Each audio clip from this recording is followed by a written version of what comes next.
So it's been well over a year now since Emesis Blue was released, and it has been covered very thoroughly, rightfully so considering how much there is to unpack with this film. There is just so much going on here, and I'm not about to make a video analysing all of Emesis Blue, considering I don't even think I fully understand everything that happens in this film. But I wanted to make a video about it anyway, and have decided to make it about a very specific part of the film, this being the various references scattered throughout. As those who have seen Emesis Blue know, this movie is full of references and homages to tons of other works of media. They're not just chucked into the film for no reason, though. Most, if not all, of these references are important to the story in some way or form, and today I will be trying my best to go through the majority of these references and explain what exactly they mean in the context of Emesis Blue's story. Well, I'll try to go through the most important ones at least. I'll likely end up missing a few somewhere. Mandatory spoiler warning for Emesis Blue, of course, go watch it for yourself if you haven't. I'm just gonna assume that the people watching this have already seen Emesis Blue, because if you don't, you'll have no idea what I'm going on about. Also, major spoilers for any media that I mentioned in this video as well. Now, not every reference in the film has some greater lore relevance, some of them are just there as a callback of sorts. For instance, the scene where the Plague Doctor holds Jacques at gunpoint is a reference to this scene in the movie Seven. This scene of Fritz driving looks very much like a scene from David Lynch's Lost Highway, and the scene where he attacks Maynard is reminiscent of a scene in No Country for Old Men. There's also Stalingrad's resemblance to Mr. X from Resident Evil 2, as well as this room here looking a lot like the conference room in Doctor Strangelove. However, many of the references do seem to hold a greater narrative significance than just being neat callbacks. Anyone who's seen Emesis Blue knows that one of the most referenced works throughout the film is The Shining, so we'll start there. The Shining is a movie by Stanley Kubrick based on the Stephen King novel of the same name. The story follows the Torrance family during their stay at the Overlook Hotel, as Jack Torrance, the father, works as its caretaker. The hotel is home to many ghosts and spirits, with supernatural events happening to and around the family. As time goes on, Jack Torrance begins to lose his grip on sanity, and, encouraged by the spirits of the hotel, he attempts to kill his family. The first instance of a Shining homage comes from the vision Fritz has of the respawn machine gushing out blood. Much like the well-known elevator scene of The Shining, the elevator scene is repeated throughout the film, usually as part of a vision that the main character Danny has. The sea of blood is likely symbolic of all the horror and death that has occurred at the Overlook Hotel. The blood could literally be the blood of all the people who have died in or around the hotel. Therefore, the blood flowing out of the respawn machine is likely in reference to all those who have died during the respawn experiments and later on during the Gravel Wars. Near the end of The Shining, we see Wendy, Danny's mother, also witness the sea of blood flowing from the elevator. This could be taken as Wendy having her own visions much like Danny, or it could literally be happening right before her eyes. Later in Emesis Blue, when Fritz attempts to bring back Jeremy, he is instead met with a sea of blood as a scream rings out from inside the respawn machine. However, afterwards, the room Fritz is in doesn't seem to have that much blood on the floor, and he is no bloodier than he was before this scene. It seems then that this moment was no more real than Fritz's earlier vision, further reinforcing how unstable his reality has become while inside the slaughterhouse. Fritz knows about the dangers of the respawn machine and the effects it can have on those who go through it. Perhaps this vision was a product of his fear about what could happen if he were to bring Jeremy back, that he would come back wrong or changed in some way. The film's most prominent Shining reference, though, is the bar scene of Cyclops and Dell. This whole scene is a recreation of the moment in the bar with Jack and Lloyd in The Shining. In this moment, Jack is conversing with what is likely a ghost who tempts him back into drinking. Jack talks to Lloyd as though they're already acquainted, despite never seeming to have met before.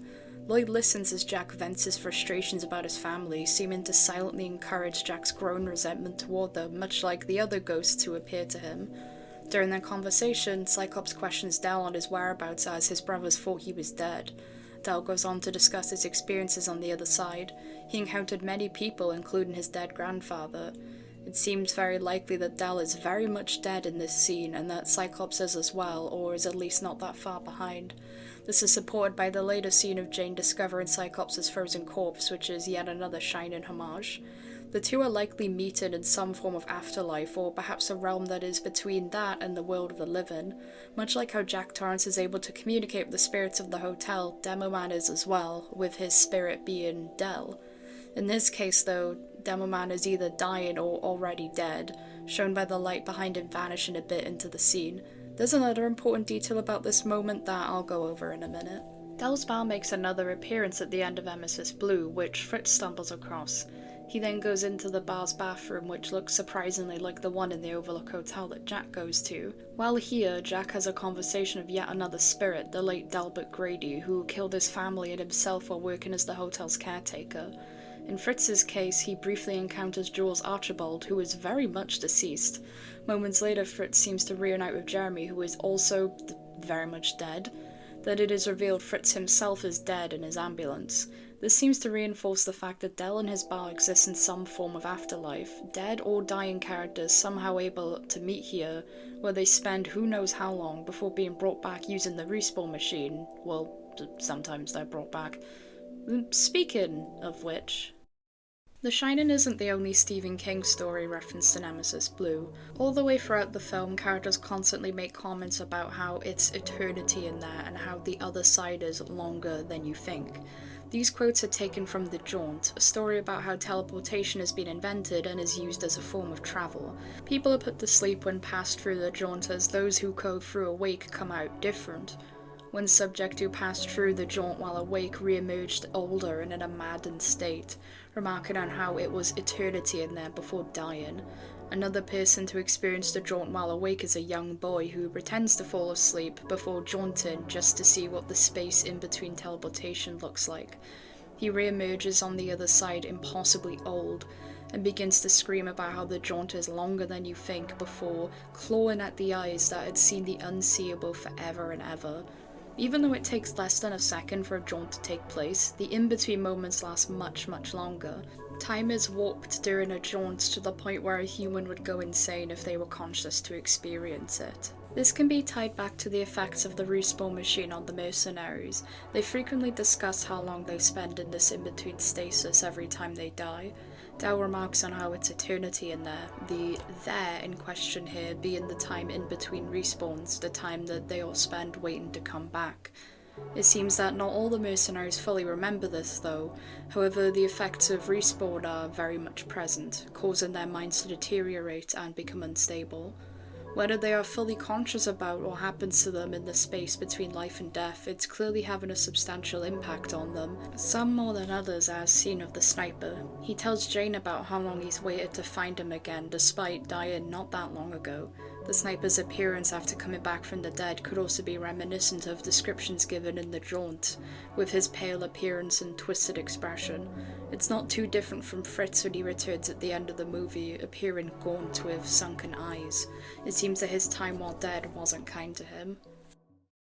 There's something else to be said about Fritz's appearance at the end as well, that being the resemblance between him and a character from the 1920 German film The Cabinet of Dr Caligari. This silent horror film tells the story of a hypnotist named Caligari who brainwashes a young man called Caesar into killing people. Fritz seems to resemble Caesar during the funeral bit. The two are quite similar as well, what with the theories and implications that Fritz is being influenced in some way by an unseen force to commit the murders that he does. It's heavily implied that he was the one to kill Jeremy's mother despite him having no memory of it. A scene of the part where he absolutely destroys the Conacher brothers, there seems to be a sort of other force within Fritz that can take over and make him kill, much like Caesar. This isn't the only mention of the Cabinet of Dr Caligari in Emesis Blue. It can be spotted among Fritz's pile of tapes near the start. Alongside this film, we also find The Man Who Laughs, a film about a man with a smile carved into his face who performs in plays. The King in Yellow, a play which supposedly causes those who read it to go mad. Faust, a 1926 German movie about a man who makes a deal with the devil. Metropolis, a 1927 German movie set in a futuristic city with a great class divide. And The Invisible Man, a 1933 movie about an invisible man who decides to be a general menace to society. The most important movie in this tapes, however, is the movie M. M might be the most referenced film in Emesis Blue. It is a 1931 German thriller about a serial killer causing terror in a city. This leads to the criminals in the city to conduct their own manhunt, culminating in a scene where one of them uses chalk to mark the shape of an M onto the killer, to let everyone else know who he is. The first appearance of this film is of course with the tape, which Jeremy steals. The scene where he watches M is probably one of the most significant scenes in the film, as what happens on screen in M parallels what happens to Jeremy in his home. The part he is watching has a young girl playing with her ball when she is approached by the killer, who lures her away. Jeremy, while watching, is playing around with his baseball when his mother is murdered soon after and he is taken away to the slaughterhouse where he would later die. The scene playing out on the television foreshadows what will soon happen to Jeremy. Afterwards we can see an M marked onto the wall, which reinforces this. Throughout Emesis Blue we see the letter M a lot, mostly around Fritz. The letter M was used in the movie to mark a killer, and here in Emesis Blue we see it following Jeremy around, almost as if it's marking him too. I mean, it gets to the point where it's literally burned into his face by the butcher, literally marking him as a murderer. And immediately after this he kills the butcher, further cementing this comparison. We see Fritz struggle throughout the movie with his homicidal tendencies and try to fight back against them. However, by the end it becomes undeniable. He is a murderer. Now that they've been brought up, let's discuss the butcher real quick. Something interesting about their design is the resemblance to slasher villains such as Michael Myers or perhaps Jason Voorhees, as seen with the white mask. They even get their eyes shot out in a similar manner to how Michael does at the end of Halloween 2, which further cements the resemblance. The butcher does act a bit like Myers as well, with the whole silent stalking thing they've got going on. It's also worth noting that near the end, Jacques' mask can be seen as resembling the butcher's mask, as well as the masks that the strange figures are wearing while Fritz is in the church. This could symbolise how Jacques is being pulled into the cycle of violence and death that the respawn machine and those behind it commit to. While on the subject, there is a scene where Jane has a vision of Cyclops' frozen body appearing to him, who tells him that their true enemy is yet to reveal himself. This is a line directly lifted from The Sopranos, which in itself is a Godfather 3 reference. It's not made too clear who Cyclops is referring to, but I believe that the people he is talking about are the Mann brothers. In TF2 lore, the Mann brothers are the ones behind the wars that the Mercs fight in, due to them competing over who will inherit their father's land. Here in Emesis Blue, we find out that Archibald has been working with both the brothers on the respawn trials, which were then used on both sides of the war. The two brothers and their competition to one-up each other is what ultimately led to all the horror that occurs to the characters of the film. This is likely what leads to Jane shooting Blutarch as he lies trapped in his car. Jane now knows who his true enemy is and takes matters into his own hands to end everything. Another movie that is referenced quite frequently for Emesis Blue is Pulp Fiction by Quentin Tarantino. It is by far his most famous film and follows a series of different stories told out of chronological order. One of the storylines follows two hitmen looking for a mysterious briefcase. The contents of this briefcase are never shown, but it is alluded to be something of great importance. Similarly in Emesis Blue, a briefcase serves as a central plot point that is sought after by multiple parties. At the end of the film we see that inside is some kind of glowing red orb.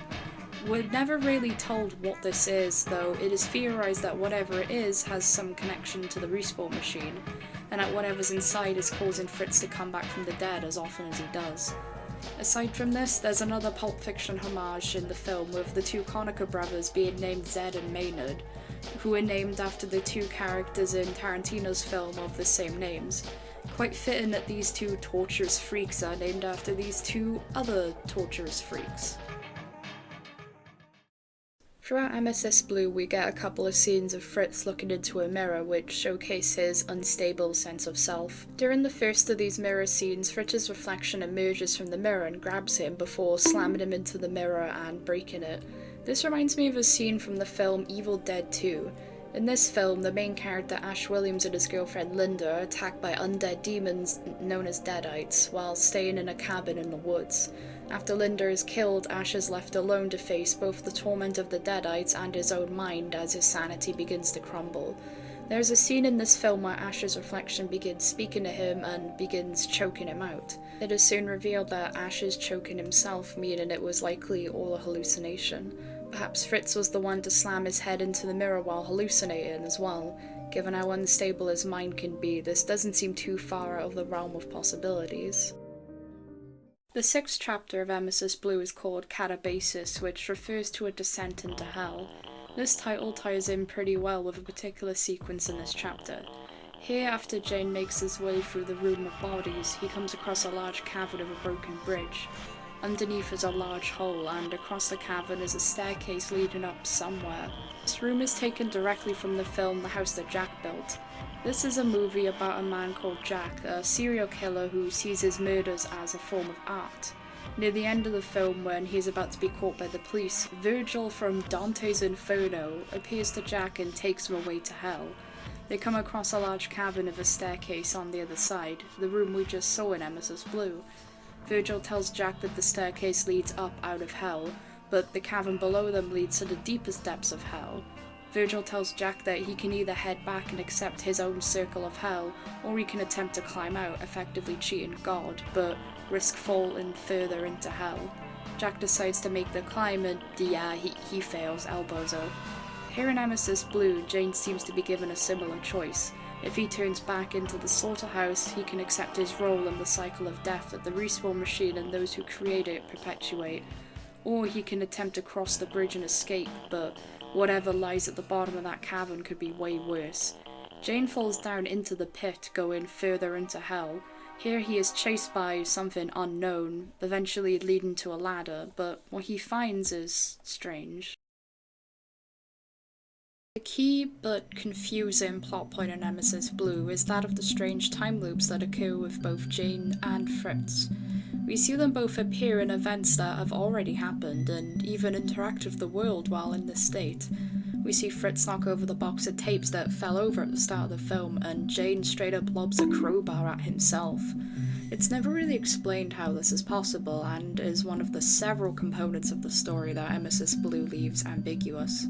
Apart from being confusing as all hell, these parts of Emesis Blue could be seen as homages to the movie Interstellar, a sci-fi movie about a group of astronauts who explore a wormhole in order to search for a new place for humans to live as Earth is in a state of terrible famine.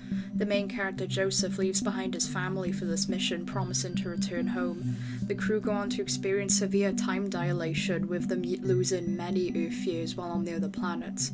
Eventually, Joseph enters a strange tesseract realm which shows him various moments through time on Earth. While here, Joseph is able to communicate with his daughter and influence events that happen on Earth. Sound familiar? Jane and Fritz find themselves thrust back in time to previous events and are able to directly interact with what happens in these events, meaning that these scenes are not hallucinations, they really happened. We're not told how Jane and Fritz are able to do this. Could it be another product of the respawn machine? We've seen how it messes with the Merc's realities and minds. Could it also be affecting time and space itself? Considering all the other things we see it do, that may not be much of a stretch. I mean, the mercenaries who die somehow spend eternity in a weird purgatory state before coming back to the living world. The respawn machine has certainly got some time fuckery going on, who knows. Once Jane is jolted back to the present, he is outside of the slaughterhouse. As he sits there, we see him lift his face up to the sky in relief. This moment is likely a reference to the end of the Shawshank Redemption, which tells the story of a man named Andy and his time in the Shawshank State Penitentiary. He eventually stages a grand escape, and when he finally makes it outside the prison walls, he stands triumphantly in the rain. Jane has a similar moment here at the end of Emesis Blue. As the relief washes over him, he just takes a moment to sit and bask in his escape. I mean, like, 2 seconds later, he is attacked by Stalingrad, but he does eventually make it out, and that's what matters.